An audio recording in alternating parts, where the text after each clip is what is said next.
No takéto poznámky si musím urobiť, že zemská príťažlivosť existuje, že nás niečo priťahuje k zemi. Podľa toho príťažlivosť. Ja furt rozmýšľam nad tým, že to je skôr, že nás niečo tlačí k zemi a to hustota vzduchu. A teraz neviem, napríklad na Marse je iná marsovská príťažlivosť.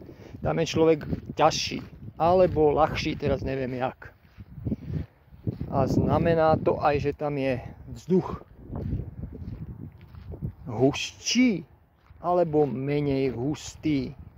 A podľa toho človek tam váži. Alebo podľa toho je priťahovaný k stredu planéty. A voda má nejakú hustotu. Furt takú istú. Nedá sa stlačiť, že vraj. Akú, keď zoberiem vodu tu a odnesem ju na Mars, jakú hustotu bude mať tam? Špekulujem nad tým furt.